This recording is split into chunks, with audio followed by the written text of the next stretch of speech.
having put on the breastplate of righteousness, and having shod your feet with preparation of the gospel of peace, above all, taking the shield of faith, with which you will be able to quench all the fiery darts of the wicked one. Wow, you wouldn't think of all those things. You wouldn't think of truth as being an armor. It is. You know, you tell a lie, you're putting a foothold in for Satan.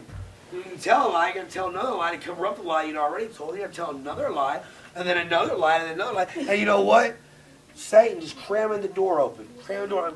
It's kind of like a story a buddy of mine told me. There's this guy, man, he's sitting on the TV, on the couch watching TV, flipping through the channels. He heard a knock on the door. He went to answer the door. Oh, wow, it was Jesus Christ. And man, he was just so happy. He's like, man, Jesus, come in, come in.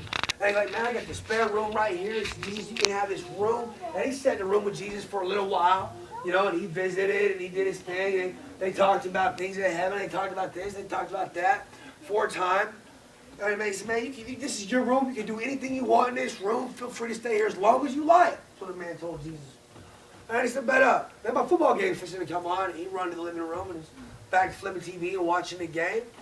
A while later, here's a knock on the door. And it's Satan with all these demons. All these demons. The guy opens the door and he sees who it is. He's trying to slam the door shut.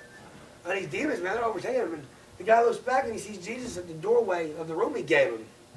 And I said, Jesus, are you going to come help me? And he says, I can't. You didn't give me the whole house. You gave me this room. You gave me this room. Well, the rest of this is for you. The same way as with your walk with Christ in your life. You can give Christ a little bit of your heart. But if you don't give him your whole heart, if you don't seek him fully, those demons are going to shoot you with darts. They are going to destroy you. You know, Jesus can only take care of what you give him. He can't. If you don't give any more to God than a little bit, all he can take care of is a little bit.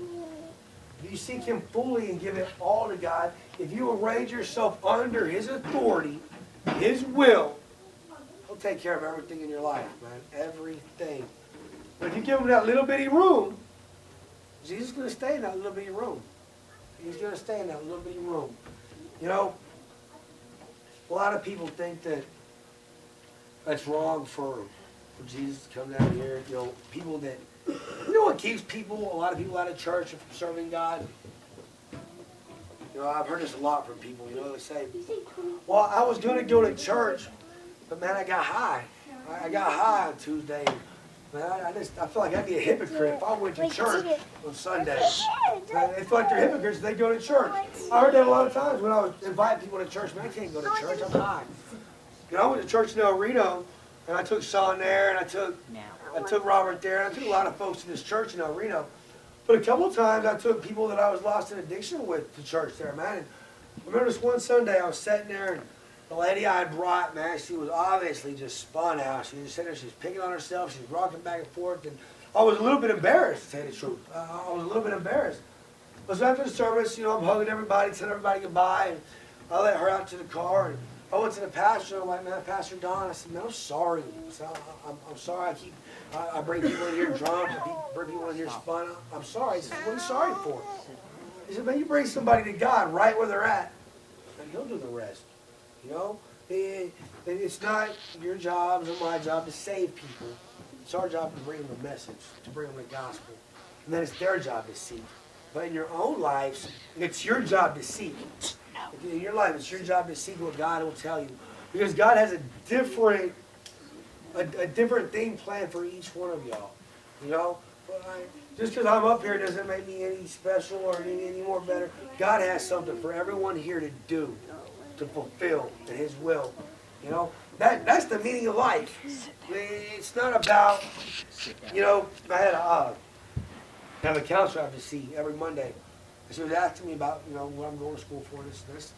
Are you sure that's what you want to do? I'm going to school to be a drug counselor. And I said, yeah, that's what I want to do. I want to help people.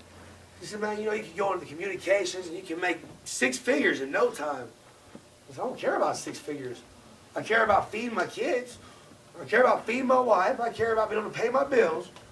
I don't need 6 figures. You know? What God has laid on my heart is to help people that struggle with the same things I struggle with. You know? It did this man good to see me up here preaching because at one time we had the same struggle.